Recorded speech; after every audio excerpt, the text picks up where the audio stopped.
Shalom Aleichem, Baruchim Habayim Lekulam, to everyone here, to everyone on TorahAnytime.com. First of all, apologies, I'm a little bit hoarse today, so if I conk out in the middle of the shir, you'll know why. Maybe I'll try and work on some sign language, convey what I can.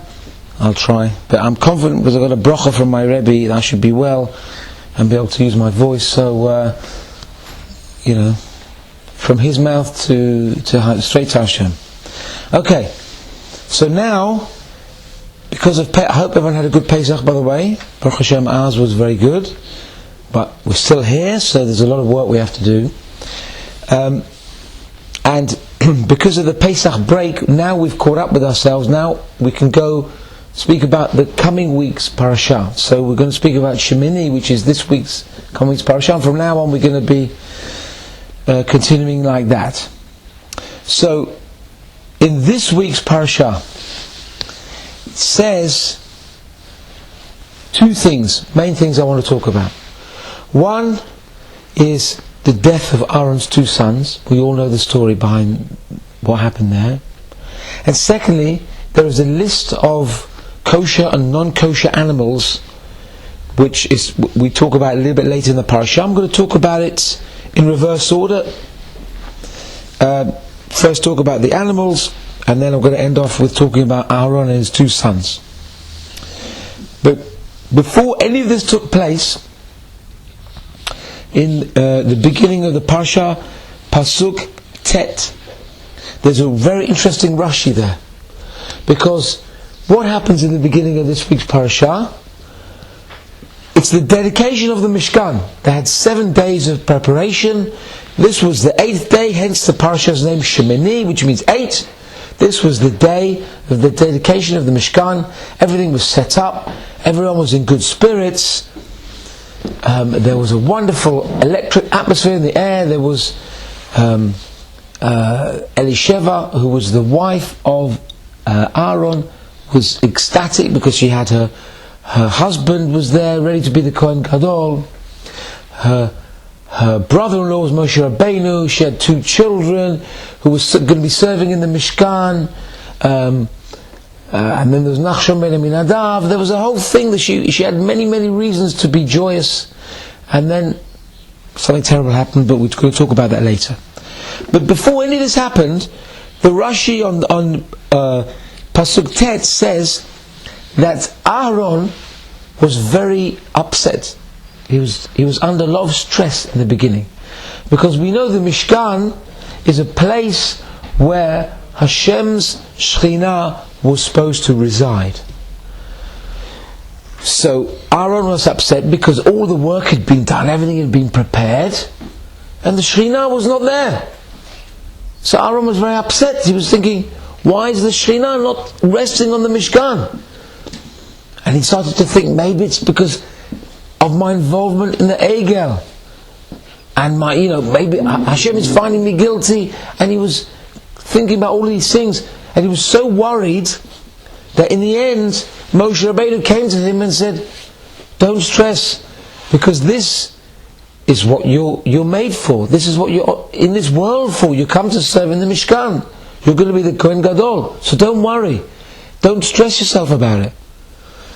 But the obvious question is that Aaron was saying all these things and blaming himself. But why was the Shekhinah not there? Is there not a more obvious answer? What incident directly happened to precipitate the Mishkan's building? What happened directly before this? Do you remember what happened? A couple of weeks ago we talked about this. The Egel Azav. The whole of Klal Yisrael had been tainted by the sin of the Egel, even though it was there were the ringleaders who were already killed. But it was collectively the nation's fault, and we're still suffering today from all this about the Egel. So what's Aaron saying? Oh, it's my fault. What do you mean it's your fault? You're Aaron HaKohen. You're the tzaddik who make shalom between all the different parties. Why are you looking at yourself? You should have said, nothing to do with me. It's them. They're the ones who sin. That's why the Shekhinah is not here. But you learn a tremendous lesson here. Because a person, when you see something bad happening, the easiest thing to do, and the most common thing that we see people doing, is you point the finger of blame anywhere but yourself. It was his fault. If he wouldn't have done this, if she wouldn't have done this, I would have been in a much better position. You know, if my Rebbe hadn't abused me in school, or if my friends hadn't bullied me, and if I had been in a better marriage, you know what I could have been? I could have been greater, and my wife is not from, and my chevra, my friends are not from, and I was born in an irreligious family, what can I do? Before you get to any of that, before you start looking outside, your first port of call should be to point the finger at yourself and see, well, perhaps maybe it's something I can do. Perhaps there's something I can do to remedy this. First of all, if we're thinking about complaining, if I was born in a religious family I would have been better, that's not even your choice. To be born a boy or to be born a girl, to be born in London or to be born in Zimbabwe, it's nothing to do with you. To be born in a Frum family, to be born in Meir Sharim, that's not your choice. Your choice is how you deal with it. Hashem gave you those things. He put you in that chulent. You didn't choose which beans to be in the chulent. Well, now you're in the chulent. What are you going to do? Sink or swim? The whole thing you have to do, your purpose in life is how to deal with the things that you didn't have a choice with. You make choices on things which you've got no choice about. That's the whole thing. So a person here must always look to see, what can I do? Don't point your finger and say, what if? You know, like that famous phrase from that film, I don't even know what film it is, I never saw it, Baruch Hashem. I could have been a contender. You know that old line? You know, if only, what if? What do you mean, what if? You have to put that behind you. You have to move forward. Don't say, what if? Who gets anywhere by saying, what if? No. You take what you've got and you move forward. This is what Aaron was doing here. It's exactly what he was doing. He said, look, I'm not looking outside, I'm looking, what can I do? Now I'm in a situation, the Shekhinah is not here, what can I do? If Hashem is punishing me, I have to find a way, whatever. And then Moshe Rabbeinu came and comforted him, and then he felt better. But your first musag, your first idea has to be, what can I do? What is my choice in this thing that I have no choice about? And the same thing also by the prophet Yonah, which we read on Yom Kippur, the story of Yonah. What happened with Yonah? He was on a ship with all these other people, and then, we're going to talk about a ship actually, because it's 100 years since the Titanic, and there's been a lot of buzz recently, I'm going to mention it a bit later. So he was on a ship, and the ship was rocking and back and forth and whatever. So of course all the other people there were taking out their little avodah zaras and praying to the little Buddhas and the little ketchkas and this and whatever. And of course Yonah was praying to Hashem. What did he do? Yonah, in a way, could have been excused if he would have turned around and said, look, Ribbon Shalom, what do you want from me? I'm on a boat with all these idol worshippers. Of course you're going to make the ship sink. Because of them. Don't do with me. I'm trusting in you. I'm davening to you. I'm not davening to no Buddha. I'm with you. So, and I know why it's happening. But he didn't point the finger out. He looked at himself. He said, maybe it's something to do with me. And he worked on himself and he corrected himself. And we are told that it was because of him that the ship was sinking. And of course, they questioned him, who are you? And he said, Ivri Anochi, I'm a Jew, and I worship Hashem, who's in heaven. We know the whole story. The person, no matter how right he feels he is, you must always look in yourself. Mafash peish b'ma'asav. Look, what have I done? What can I do? What's my avodah? What's my purpose at this time? Very important lesson we learn. Now let's move on to the whole big list of animals here that are kasher and taref. And I tell you, over Pesach, I was learning with my sons Gemara Pesachim. And there's so many beautiful ideas in that Gemara. Pesachim, about the Korban Pesach, about Arvei Pesachim, and in the beginning of the Perek mentions a very, very beautiful first 2.5 tapim. And what does the Gemara talk about there? Or la'arba asar. Why is the word or used?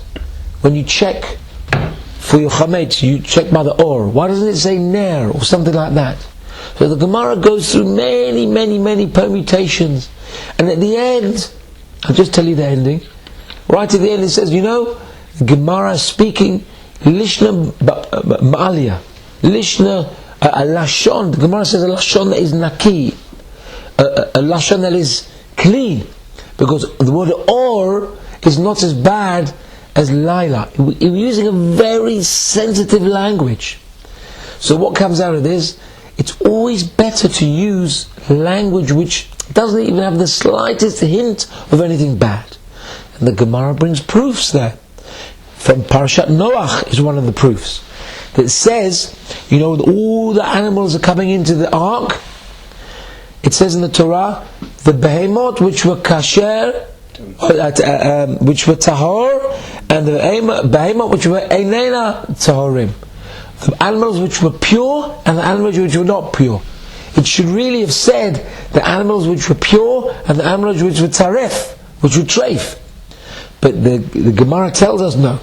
There is a reason why they are called Eina Tahora, which means, and the Torah is expending extra letters by saying impure instead of pure, Eina Tahora instead of Tahor, instead of Tameh.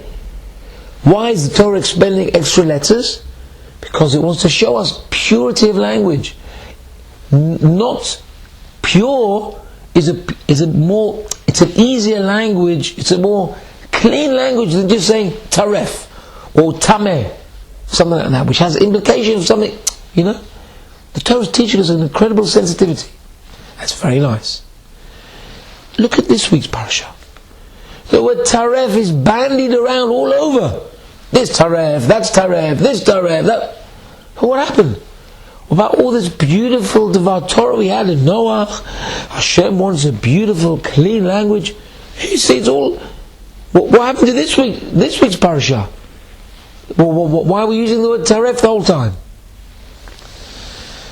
So I'll tell you a story. I heard the name of Rav Mordechai Kamletsky tells this mashal. He says there was once a landowner. He owned many, many villages. And he wanted to go out and visit his villages. He came to one village. And the mayor of that particular village was a very simple person. And of course the mayor was very excited. Look, the landowner's coming to visit us. We have to, he put on his nicest tweed jacket and everything. And he comes, he prepares some tea for the mayor.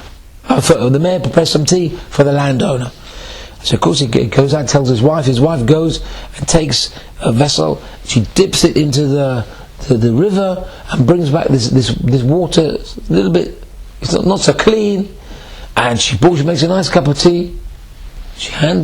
And of course the mayor hands the tea to the landowner and says, please come drink some tea with us. The landowner takes a sip of this tea and he wants to spit it out straight away. He says, my dear mayor, how did you make this tea? He said, well, we just took from the river, What, you took it straight from the river? And you boiled it up? He said, yeah, of course, that's how we always make tea. He says, no, you're not supposed to do that. You have to filter it first. So the landowner came to the mayor and said, look, let me teach you how to do this. You come, I'll show you. You can bring a cloth, you put it over the vessel, you pour the water through this cloth. This is like a mesalenet, like a sieve, and then all the sediment stays on the top, and the water that comes out is all lovely and clean. Oh, that's wonderful, said the mayor. Thank you so much for teaching us this wonderful idea. A few months later, again, the mayor is like visiting all his, the landowner is visiting all his villages. He comes back to the same village to visit. And he sees there, all the houses are burnt, all razed to the ground. So he comes, he says, well, what's happening? People said there was a big fire here. So what happened, Akka? He said, well, it started in one house and it spread very rapidly, and we had trouble extinguishing it. Why do you have trouble extinguishing it? You've got a whole river. I said, no, because the mayor told us you have to take the water, put it through the sieve and make sure that... He said, you fool! If there's a fire going, you have to sieve the water. That's only if you want to drink it. If there's a fire, it's going to be raging. Quickly take any water and put it out. The message here is very clear. Because there's a time and place for everything. There's a time and place for filtering your water, making sure everything's nice and clean. And there's a time and place to take action straight away, so that nothing terrible can come out. When you take emergency actions. In the Parsha of Noah, the time and place there, people were not eating animals then. You could say, look, this animal is pure, this animal is not pure. You can expend more language to convey your message. That we want to show the purity of language. But in this week's parasha, people were eating animals there. There was a risk. This animal is treif, be careful. This animal is kosher. This animal is treif, be careful. You have to convey the message quickly, because it's an emergency. Somebody can come and take the animal and eat it. You have to... The times conveyed the urgency of the matter. So the same thing, it's very important. Like you could also turn around and say, what happens if a person sees a nice cup of water on the table, and he reaches out his hand, he wants to drink the water, and somebody comes and quickly knocks it out of his hand. And the fellow said, well, what are you doing? I was coming to drink the water, I was going to make a bracha, why are you knocking out my hand? He said, no, you don't understand. That cup is full of battery acid. I was going to put it in my car battery. Oh, thank you so much. Now what if a fellow would have turned around and say, you saw the person going for the cup, he would have said, excuse me, I hope you don't mind. Excuse me, I don't want to interrupt you. I know you want to make a bracha and you want to drink this, but if you don't mind, I think I should warn you, perhaps, if you don't mind me saying so, who am I to tell you what to do? By the time you tell him all that, he'll have finished it. He'll be on the floor. Sometimes you have to take action immediately. You have to put aside the niceties. There's a time and place for propriety. There's a time and place to take action immediately. Rav Noah Weinberg said, nowadays there is a fire raging everywhere, all over the world. People are coming, Rahman al-Islam, people are going off the derech, into marriage, everything. Now it's time to stop. I'm not saying stop with the niceties, we're saying now it's time to take action quickly. Don't wait till you become a gadol ador before you open a book and start teaching somebody. I'm not saying go and paskin halachot for people when you know nothing. But you can surely open up a chumash, open up a Pirkei Avot, inspire somebody, tell them a story, do something to inspire them. Don't sit in your own ivory tower and learn. It's very good to learn. But what am I sharing? Share what you've learned. Okay, don't become a posek. Don't become a gadol ador and start fine, leave that till later. But now you've heard something inspiring, pass it on. I heard this beautiful story from Rav Noah, from Rav Mordechai Kamenetsky. I'm passing it on to you.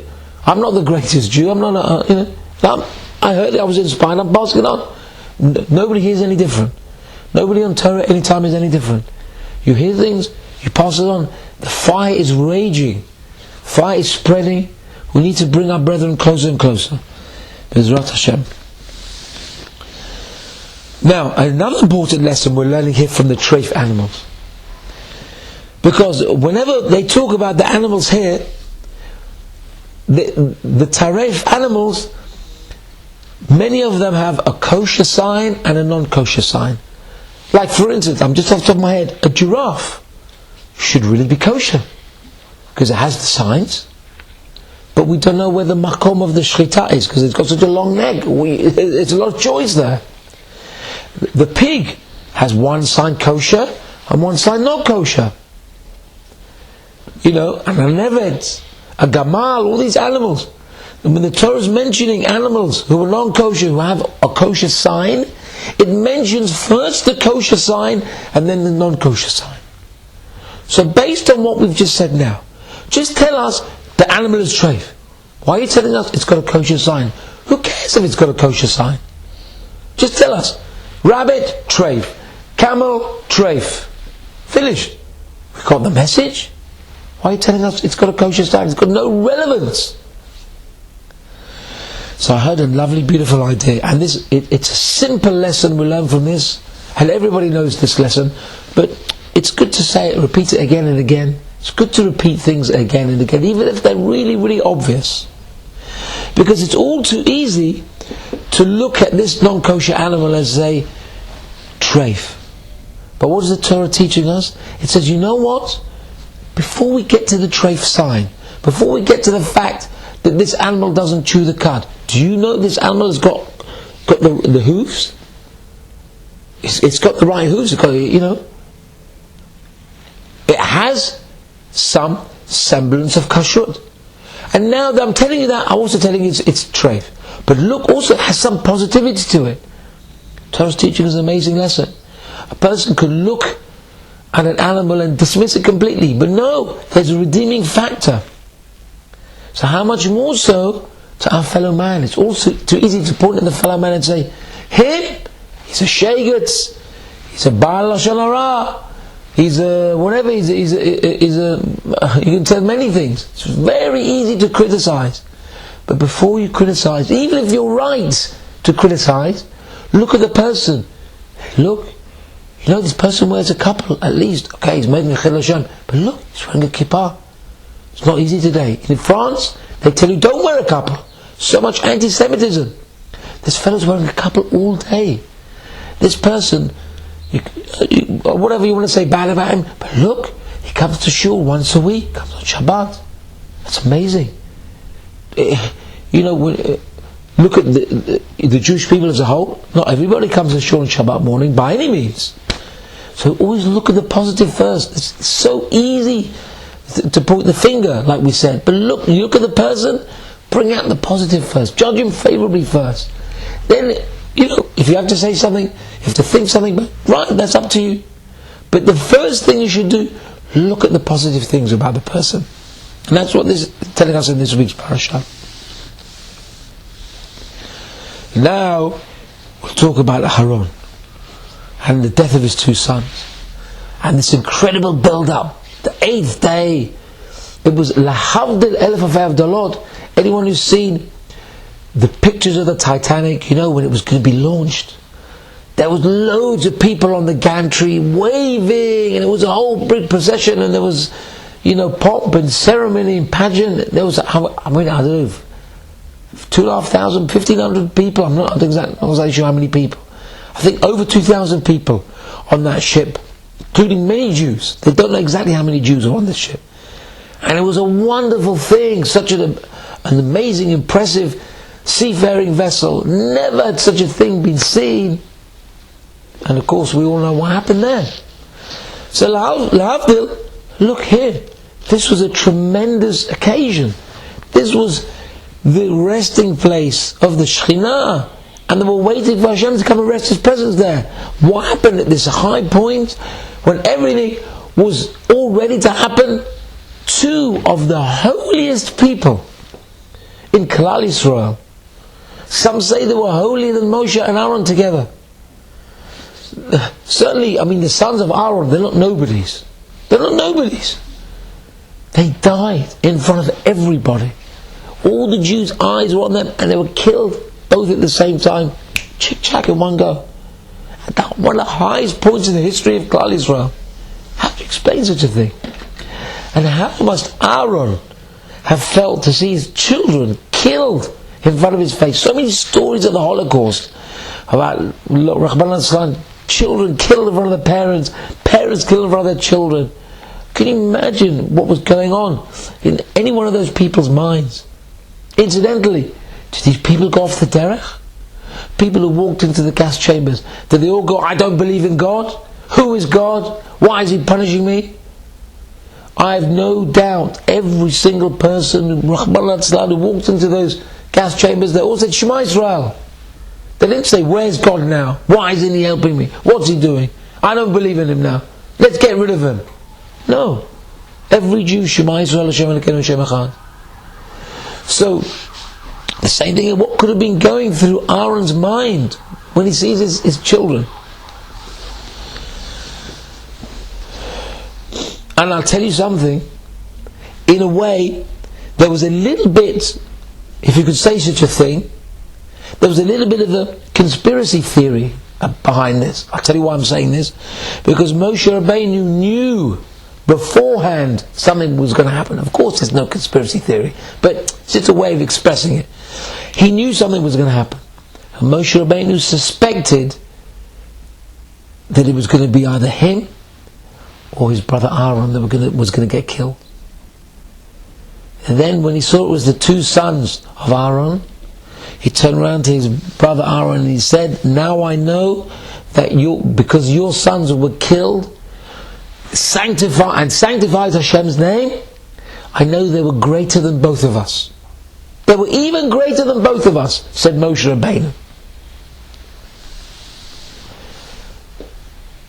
The alarm bell should be ringing when I just said that statement. Anyone, think about it. Go on, Leslie, what were we going to say? He was saying the two together. More important than that, who was making the statement to Aaron? Moses. Was saying that his nephews were greater than both of them together. I think it was humility. Oh, beautiful. Thank you, Leslie. Who was saying this statement? Moshe Rabbeinu. What does the Torah say about Moshe Rabbeinu? Anav mikol adam. Who's Moshe Rabbeinu? The humblest of all men. He turned around to his brother and said, you know, they're even greater than me and you. What? It's a total contradiction. Moshe felt such humility unlike anybody. So he turns around and says, I'm great, you know, and they're even greater than me and you. Okay, you, his brother Aaron, but me? Moshe would never look at himself and say he was great. You would think. Now there's a story which I should really tell here, which demonstrates the thing that I did perfectly, but I've told it before. I'll just remind you, the story was about Diana Brumsky when he was in court, you know, when he said, when they asked him, you know, are you the great rabbi? And he said, yes. And he said, I thought you were supposed to be humble. He says, no, but I'm under oath. You remember that story? It's a famous story. It says Rav Leib Chasman, of course Moshe Rabbeinu knew exactly who he was. He knew the Torah, he knew that he was the manhig of Klal Yisrael, he knew all his responsibilities. He knew his position perfectly well. So how come he never denied it and said, who am I? I'm nothing, I can't do anything. Says Rav Leib Chasman, somebody says that. Somebody's obviously, you know, he knows, and he denies what he is. So that person's not an anav. He's not humble. He's an idiot. He's making a terrible mistake. What's the secret behind humility? And this really, I can't stress enough, you know, all the ideas about humility, you need to hear this one first, from Rabbi Leib Chasman. Anyone who wants to know what is humility? Humility means knowing full well all of your capabilities and your talents, everything you have. You know that's what you are. Okay, you don't shout and scream about it, that's one thing, but you know within yourself. But humility is knowing that everything that you have is a gift from Hashem. And it's a gift, more importantly than just being a gift, it's on loan. It's not permanent. It doesn't have to be permanent. Hashem can take it back anytime he wants. I could have come here and said, look, I'm going to give a shir, I'm going to start shouting and screaming and raising my voice like I always do. Yeah, I think I can do that. So what does Hashem say? Takes away my voice. I think I can use it. My voice is this and that. Yeah. No, you can take it away in a second. And you know, I really shouldn't. In fact, this is good for me actually. I wonder what would have happened if I wouldn't have gotten the bracha from my Rebbe. I mean, drinking all day, you know, hot tea with lemon and honey and all this and tablets and everything. You should have seen what I was like yesterday. I was croaking. I could hardly speak at all. Hashem was telling you, look, there's no guarantees for anything. And now, now that I've lost my voice, I really appreciate it. Especially yesterday when I could hardly speak at all. I couldn't convey anything, you know, writing messages and everything. You know, you really learn to appreciate the gift you have when it's taken away from you. But why wait? Why wait till it's taken away from you? Why wait till it's too late? Appreciate it now. It's very hard to appreciate it now. There's so many things. But at least, if you see somebody else, and you see their pain, at least reflect it on yourself and say, Baruch Hashem, he's lost that thing that, Baruch Hashem, I've got it. I'm not suffering like he's suffering. Don't wait till it's too late. It's so important. So to be humble is to know and be sure that everything you have is from Hashem, and Hashem can take it away any second He wants. So you're always in this state of flux. You don't know where you stand. Maybe, thinking now aloud, maybe that's why we're called Charedim. What does Charedim mean? Charedi means a person to be comes from the root meaning to shake, to tremble. Because why does a person tremble? A person trembles because he's not sure. He's very nervous about everything. Doesn't mean physically we have to go around being nervous. Of course you believe in Hashem, trust in Hashem. But perhaps the nervousness stems from a good side, a good thing. Because we're always nervous that whatever we have, Hashem gives to us. Who's to say that we can keep it? Who's to say we deserve it for the rest of our lives? Maybe it's going to get taken away like that. That's the key to humility. That I have it, I deserve it now, otherwise Hashem wouldn't give it to me. But really it's on loan. It's not really mine. So every second that I have it, oh, Baruch Hashem, thank God I've got it. And there's a beautiful brisa. There's a beautiful Gemara, which I think I've said this before. It's definitely worth repeating it again because the lesson is just speak for itself. There's a Gemara that said when Rebbe Yehuda Hanassi, who's also called Rebbe, when Rebbe died, humility was gone from the world. Humility ceased from the world because Rebbe was Rebbe compiled the Mishnah. Rebbe was one of the greatest Tanaim. So when he died, his humility went with him and all the world's humility went with him. That's what the Gemara says. Comes Rav Yosef, who is an Amora. And of course Rebbe was a Tana. The Amoraim came much later than the Tanaim. Says Rav Yosef, who was only an Amora, and he said, what do you mean?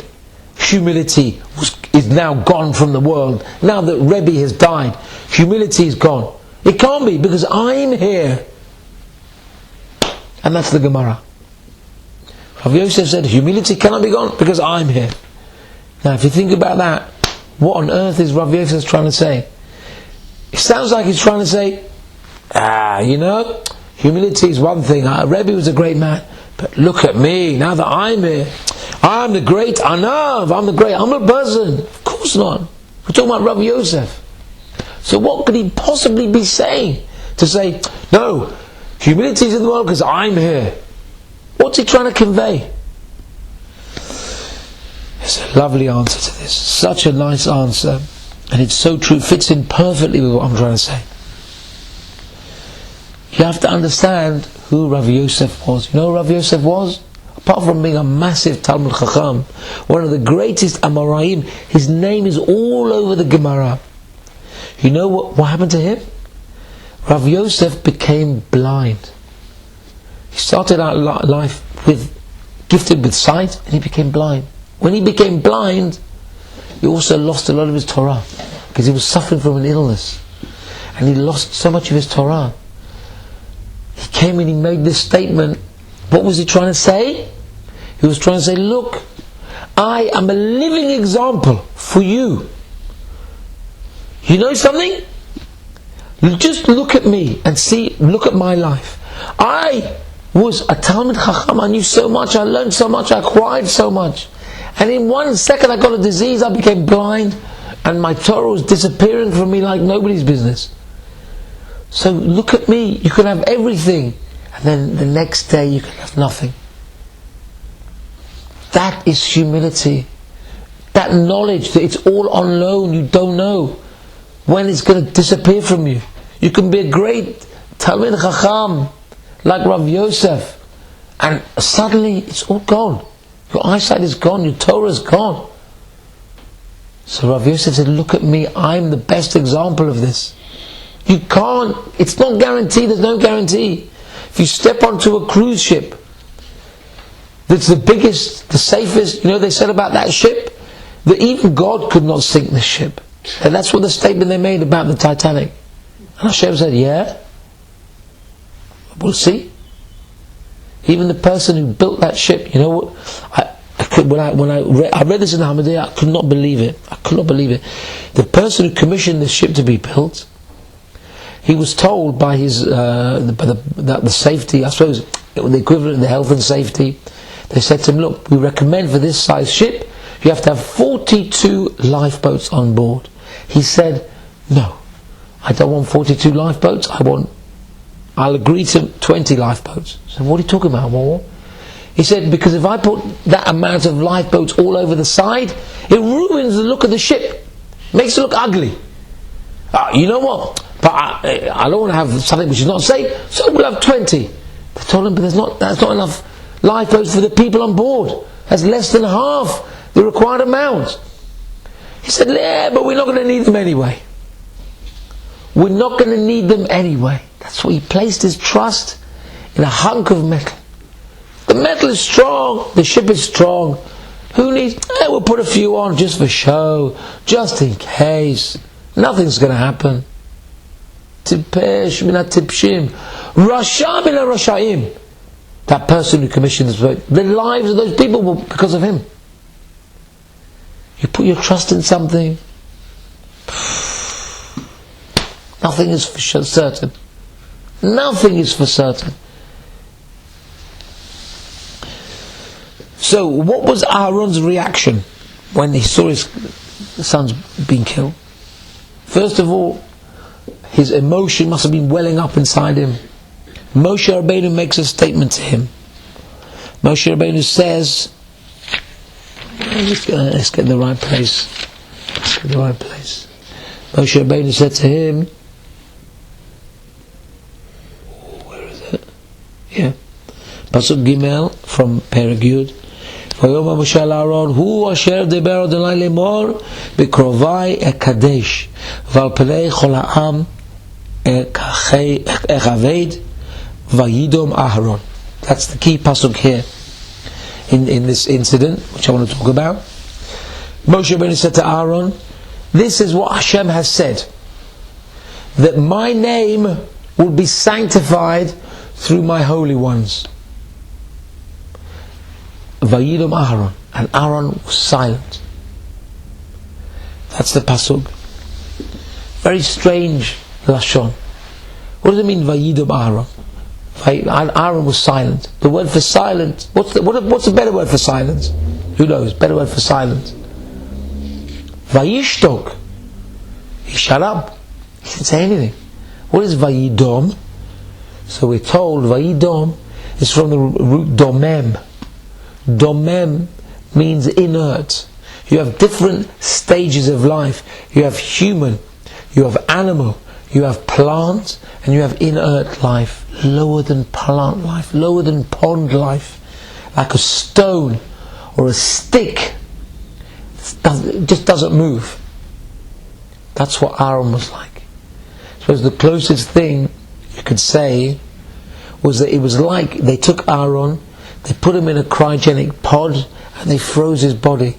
His vital functions were there, but it's like he's dead.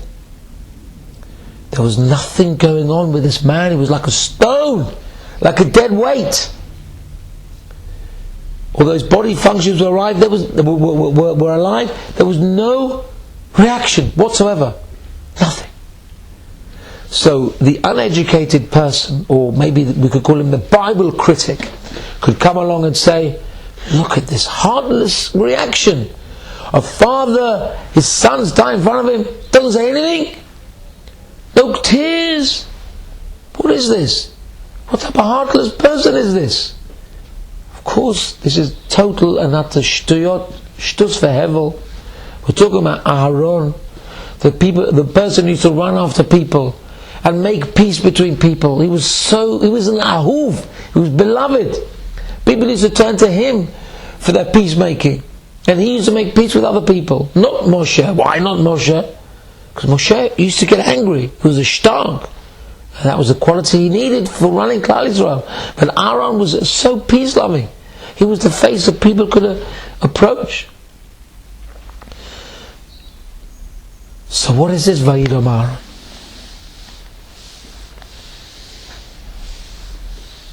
There's a very beautiful parashah here on this. You know, what was the story behind the deaths of Nadav and Avihu? Because they went and they offered Eish Zar, strange fire. But when they went into the Mishkan to offer this unauthorized fire, they had drunk something. They were under the influence of alcohol, because they believed that it would enhance their Avodat Hashem. And we know on Friday night, we're commanded to have Kiddush, we're commanded to have wine. Many times we're commanded to have alcohol. Some people take it further. They like having a bit of a schnapps and a whiskey on Kiddush. Shabbat morning, people like to go Lifnim Meshurat Adin, go the whole way. But it's a mitzvah to have Kiddush. We're commanded to do it. So also this, they came and they drank and they were punished because they were drinking. But Aaron, by his demama, by his inertia, by his cryogenic freezing, was showing such a tikkun, such a lesson. He was saying, Ribono Shel Olam, there is nothing in this world, anything at this moment, apart from you and me, apart from me and you. Nothing else exists. I know this comes from you. I don't need anything else. I don't need any external stimuli. I don't need anything. I don't need anything to help me worship you. My sons came and they drank because they believed that they needed something external, that they had to have it. Like some people believe, I have to have hashish if I'm going to learn Torah. I have to have hashish to become spiritual. This is nonsense. It's coming from the Yetzer Hara. No, the Chofetz Chaim used to take drugs before he learned Torah. Nonsense. People really think like that. They think, if I have these mind-expanding drugs, it makes my consciousness expand. No, that's not Torah Hashem. That's Nishkan Torah. That's not Torah. That's nothing but the other side. Sitra Achara. You come and say this, it's nothing to do with it. So Aaron was saying that at the end of the day, I know I have a connection with you that is totally interdependent of any external influence. It's just me and you. When it comes down to it, it's just me and you. That is such a level to know that nothing can interfere with this locked connection between you and Hashem. It's just unbelievable. Now, many people have their own stories about how they connected with Hashem and everything else dissipated into nothingness. Nothing else mattered. If you permit me, I'm going to tell you that I have two incidents where this happened to me. One of them was very pleasant. One of them was terrifying. I'm going to tell you about the pleasant one first, because it's very simple. I was on a train once, and it's very simple. I was on a train, I had time. The train was packed. And I thought to myself, you know what, shall I listen to a share, like I normally do? Or shall I open up Shnai Mikra V'Chad Targum? Shall I open up my Chumash and start reading my Chumash with Targum? And I say something. I thought, you know what, it might be a Chil Hashem. Because, you know, I say it and people say, what's he muttering about? And it could be dangerous. You know, there's people who were stabbed. I know somebody was stabbed on a bus because he was reading Tehillim. And Baruch Hashem, he survived, but you know, he was pretty badly cut up. All these things, and I thought, you know what?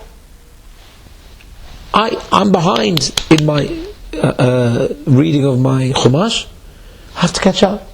I'm going to do it anyway. So I decided to do it. And I was reading from my Chumash. I really felt, this might sound pretentious, I really felt that there was nobody in front of me, nobody looking at me. I felt it's just me saying these words from the Torah and Hashem. Everything else was batel and muvutal. And it was very comforting. It was it only lasted 10 minutes. It was a very, I felt it was a very pleasant and uplifting experience. That's one time. Second time was like this.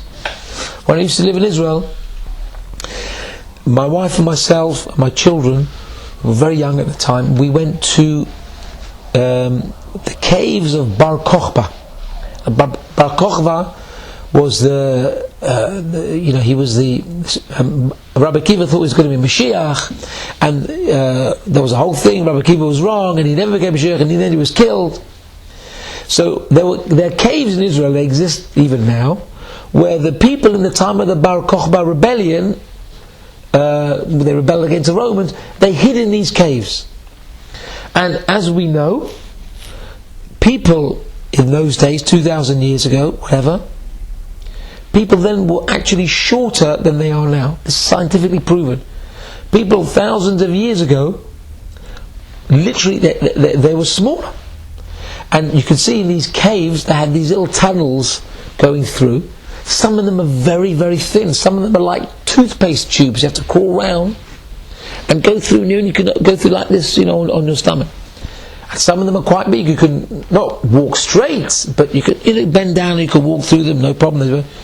One of these tunnels was so thin you could literally have to squeeze into it. I don't know if I could fit in there now. I'm a little bit bigger than I was then. You have to squeeze, and you go on your stomach, and you go forward like this.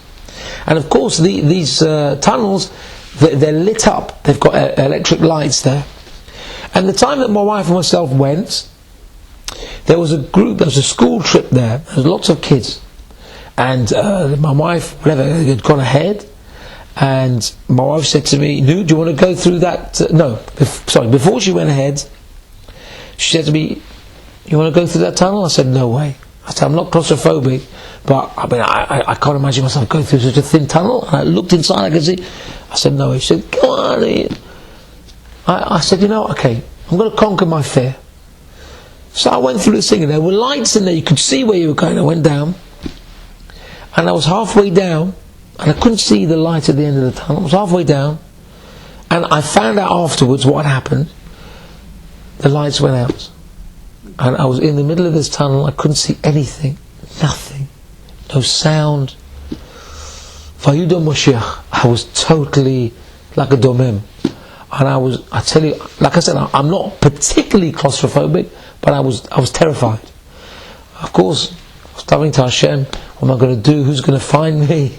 All these things went through my mind. I was stumbling around, and it seemed like quite a long time I was there stuck. I couldn't move, couldn't go forward.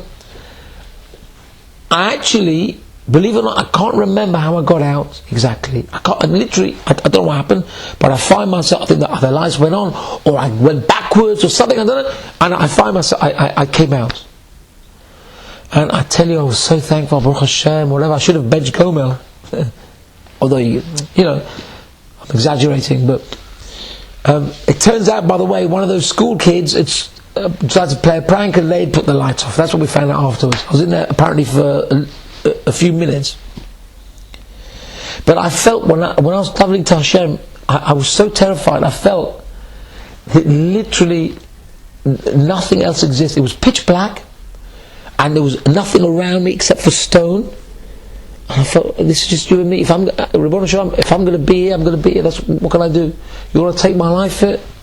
That's what's going to be. You want to, maybe I might run out of air. I don't know what, But it's just me and you, and I'm praying to you. If you want to, you want me to come out of this? That's up to you. You want me to say it? That's up to you. I just felt such a fusion. It was terrifying, but at the same time, it was beautiful. It was actually more beautiful when I came out of it. But anyway, I think you get the message. There are times, I'm sure everyone's got their own stories, when you really feel that there's nothing that exists except for you and Hashem. If you think about it, those are intensely spiritual moments. That when you really connect, if you ever have one of those moments, I hope it's not down a tunnel. If you ever have one of those moments in the future, save it and relish it and remember it and tell people about it. Because people should realize that when you feel a connection like this, you need to pass it on. They should feel inspired by this type of thing. Okay. Now I'm nearing the end now. I mentioned already that Moshe gave Aaron a message after Aaron's sons had died, and then Aaron was silent. What was this message? I said the pasuk, I'm just repeating the bit that's relevant. It says, Hu asher diber Hashem leimor. This thing Hashem said to you. And then Moshe Rabbeinu said, Hashem's name is sanctified only through great people. Your sons were the great people who made the Kiddush Hashem. So, how come Moshe said, this is what Hashem has said? And then he said the message. Just say the message. Just say, Aaron, your sons died. Al Kiddush Hashem. Why do you have to say, this is what Hashem has already said previously? This is the message. You know? So perhaps this could be the answer. Heard this answer? Moshe Rabbeinu was telling Aaron, Hashem said this already. Hashem had made a statement which is pre-existing, meaning that I am just repeating it to you. I'm telling you that this is an old lesson that you are learning. I'm not going to give you a fast answer. I'm not going to give you a chick-chack thing. I'm not going to send you something that is going to be like a flash in the pan type of answer. I'm telling you something that Hashem has said, and it's something that is older than you would even believe. In other words, he was saying, for me to comfort you is one thing, but if I'm saying something Hashem has said previously, it's something that needs to be repeated, and it's something that you need to repeat and pass on to other people. And in a way, I think Moshe Rabbeinu was saying, this is my own sort of take on it, that you can feel comforted that previous generations are with you in your suffering. You are not alone. Hashem said this. Hashem knows what He's talking about. There are other people in history who have suffered this terrible thing, who have suffered terribly. And in a way, you could even extend it and say there are people in the future. And we know, we just mentioned about the Holocaust. People suffered like this. So you are not alone. Hashem had already said this. Hashem had already decreed this. It's not a new thing. And I'm offering you words of comfort, just like when a mourner is comforted. We say, Hashem, you say that may you be comforted among the mourners of Yerushalayim. We talk in the past tense. We talk about people who already had suffered tragedies. May you be with them. May your suffering be joined with their suffering. So you have a precedent for your suffering. And I think, to me, what this says to me is Moshe Rabbeinu saying to Aaron, you are not alone. You are never alone. Because not only were there people before, and there will be people who will suffer, who will turn to you and for inspiration, and you in turn will feel comforted by their tragedies. But also, you are not alone, because Hashem is with you the whole way. Vayidom Aaron. Aaron was silent. He got that connection with Hashem. That everything external was just batel u'muvutal, was just nullified. What a powerful lesson. A person is never alone. A person always has who to rely on. Simultaneously, now that Aaron had reached this level, you would think that the Bnei Yisrael would be commanded to also be quiet, to also realize that you are fused with Hashem, that it's not, you don't need to turn to other things. No. The Bnei Yisrael were commanded exactly the opposite. Say the Pesukim, Klal Yisrael commanded, mourn for these two holy men. Mourn for the deaths. How come they were told the opposite? You just told us Aaron was quiet, and he was rewarded such a reward he got because he didn't say anything, you know? Because Hashem said, Vayom Hashem el Aaron.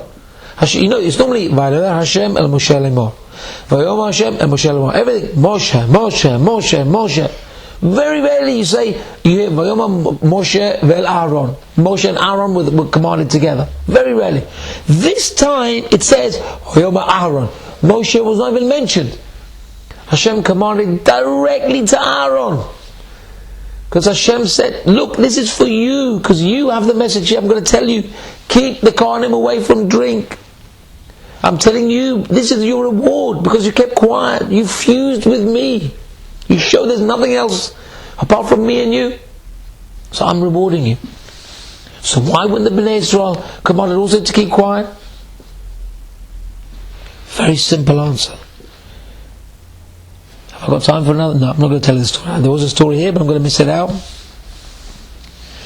The answer is, quite simply, the Bnei Israel were not on that level. Aaron, because he was Aaron, was on the level Vayidom Aaron. But that's a very high level. That's a level that at that time Bnei Israel could only aspire to. But Aaron was on that level. That's what was expected of Aaron. And of course he passed with flying colours. But the Bnei Israel, they could keep quiet. They were told, you go and you mourn and you cry and you tear your garments and you sit down. These two tzaddikim, they're not in this world anymore. Two great men, two great Kohanim, they should have been serving in the Beit HaMikdash, in the Mishkan. They're gone. You know what a loss that is? It's way, way beyond just two people. Losing two people. It's not two people. You know how many Kohanim could accompany two people? So sit down on the floor and you mourn for them. Because they were not on that level of Vayidom. And something very surprising comes next. We see that there were two surviving sons. Now, they were called...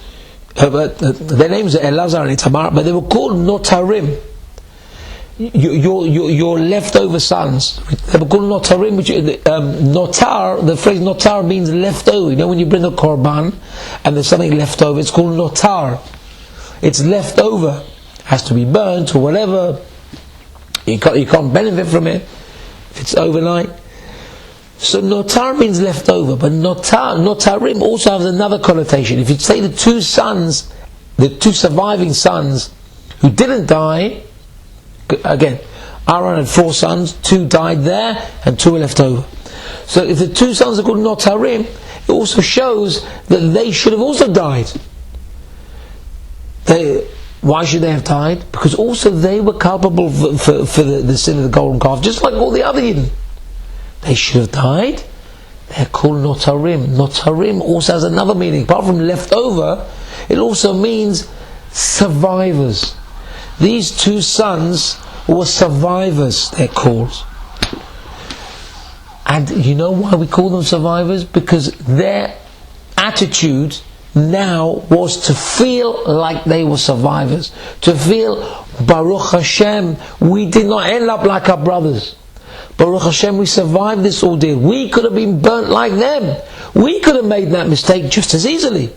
We could have gone in and said, we bring a korban, we're all gung-ho and happy and going. We could have been frazzled to a crisp. Baruch Hashem, it didn't happen to us as well. So why are they called Notarim? So that they should feel gratitude to Hashem. Now, as I mentioned this on one of my Yom Kippur Shiurim, it's kedai to bring up the idea again, that anybody in our generation now is a survivor of the Holocaust. This is not purely in the realm of Eastern European Jews or Ashkenazi Jews. It applies to every Jew, Ashkenazi, Sephardi, whoever they are. If they were not touched, if they were safely tucked away in wherever it was, Iran or Morocco, whatever, they didn't even know about the Holocaust, or weren't even touched with it, that's even more proof that they are survivors. Because every Jew could have been decimated by that Yamach Shemo v'Zichro and all his Shlach mentioned. There could have been, technically there could have been no remnant left of the we don't want to say, of the enemies of Israel, as it says in the Gemara, the Lashon Nikiya, clean, Lashon Saginahor, because we don't want to say, but we want to say the enemies of Israel. It really means the opposite. It means Klal Yisrael. We don't want to say, okay, that's another thing. But there could have been total annihilation of the Jews. So every Jew who came through the Holocaust, which is everyone, every Jew in the here and now, should feel that he's a survivor. So how do you feel that you're a survivor? I'll tell you how you feel you're a survivor. I'm going to bring up for the third time, I'm going to bring up the Titanic again. I wish I could have brought up the Titanic. But anyway, there's a story that I heard by the Titanic. Apparently this is a famous story. I never heard this, so I'm going to say it anyway. That there was a little baby who was saved from the sinking ship. Because initially, this is how sick the whole thing was. Initially, when the first few lifeboats went out, they were only half full. It was only the women and children went out, or whatever. And then, of course, all the first class went out, and there were like 6 boats went out. They were like half empty, and there was not enough boats anyway for everybody. So you see, what a mashugana thing this was. And of course, as the last few lifeboats are going out, they're packing them all in. And one of the lifeboats was packed to capacity. A woman, I don't know who she wasn't the mother of the baby. She took a baby, she passed it down. She goes, "Look, there's room for this baby. Take this baby." And they put this baby on the boat, and this baby survived. And would you believe it? It was a Jewish baby. His name was Shlomo or Shimon Axe, something like that. And he survived. And he lived till 80 years old. So he only died, I think, 1989. He died. Can you imagine such a thing? And what happened, even more amazing, because this is on the Aish website, you can see it if you want. My wife showed it to me. When the baby went down in the lifeboat, the woman who took the baby was not the mother of the baby, and she was not Jewish. She said, "This is a sign from heaven that I have to be the mother of this baby." And she wanted to adopt this baby. But the Jewish mother was there. She said, "What are you talking about? This is my baby." She said, "No, it landed in my lap. It's a sign from heaven. It's my baby." So I said, "What are you talking about?" And how did they find out? How did they prove that it was the Jewish mother's baby? Because it was a baby boy, and of course the baby boy is a bris milah. They said, look at the bris milah. There's nothing to do with you. Here's a real mother. And finished. See, the baby's bris milah saved this child from the wreckage. And there were, I think, 1,500 people who died. All these people who weren't in the lifeboats, they were in the life rings, floating around the sea. They all died. There was, from whatever it is, however many people were floating in the sea, they all died except for 6 people. From 1,500 people, 6 people were rescued, not from the lifeboats. It's just unbelievable. The whole thing, there's nisim liflaot. I tell you, if this is not a raya from Hashem, that the whole thing was supernatural. It was like, it has to be Hashem behind it. To take a boat that they said only God, not even God could sink it, and Hashem cracked it in half. The whole thing snapped in half. It's just, it's kedai to look at these miracles. Obviously, there were many terrible people, terrible deaths, but look at the lessons you can learn from this thing. And the miracles that happen there. Anyway, I'm going to finish off with one very short story. Because in the Perek Yud, Pasuk Tet, it says, Yain v'sheichar al tesht. As I said, this was the commandment directly from Hashem to Aaron. Wine and beer don't drink. This is a Midrash story about drinking, and So the Midrash says, I heard this from my friend. There was a story of a man who was a drunkard, Jewish man, and he was such a addicted drinker that he ran out of money. He sold his furniture, he sold his possessions, he sold everything for his next bottle of whiskey. Very, very unusual for Jewish people to drink like this, but this is what the Midrash tells us. So his sons were very concerned. Our father's selling everything and he's going to go to an early grave. So they decided to put him through a test, like to, in a way, teach him a lesson. Not vindictively, but they wanted to help him. And what did they do? When he was drunk and asleep, they carried him to the local graveyard. They put him in the graveyard and they left him there. They wanted him to wake up and look and see he's in a graveyard. Oy vey, and think of the impermanence of life. Come and do teshuvah. Many times people go to lavoyas and to stone settings. They feel inspired there because they see that life is so short. You see, and you go in Lower Lane, you see all these there's little children there. You feel, there's no guarantee for anything. People, my friend's mother-in-law, Nebach, healthy woman, she just died last Thursday, just dropped dead. The husband thought she'd fallen asleep in the couch. Oh, that's it. She never woke up. There's no guarantee. There's no guarantee. So they left him there. And what happened? There was some thieves who'd gone by, and they'd stolen some barrels of wine, and one of the barrels escaped them, and it rolled into the graveyard next to the sleeping father. And he woke up, and he saw, "Whoa, wallah, I got my next drink now free." So he comes and he drinks and he becomes drunk. So of course the sons came to the graveyard and they see the father's even more drunk than before. They said, what did their sons say? The sons of this man said, "Oh, there's no hope for our father, because drink comes to him even without him thinking about it." And that's the end of the midrash. What is the point of this midrash? What's it trying to teach us? Says Rav Dessler. It seems, before we get to Rav Dessler, it seems that he was rewarded in a way, this drunkard. How can he be rewarded? So Rav Dessler says, why was he rewarded with the wine? You know why? Because this person was not just any old drinker. This person was a drinker lishma. He didn't just drink and when he ran out of money he went to earn some more money. He came, he sold his furniture, he remortgaged his house, he did everything. He did it with such intensity, he was so dead set on getting drunk. Hashem said, in the way that a person wants to go, they help him from Shemayim. Hashem said, okay, you want to go that way, you take the drink. What's the positive lesson that comes out of here? A person should never be wishy-washy. You want to do something properly, then you're going to get help from heaven.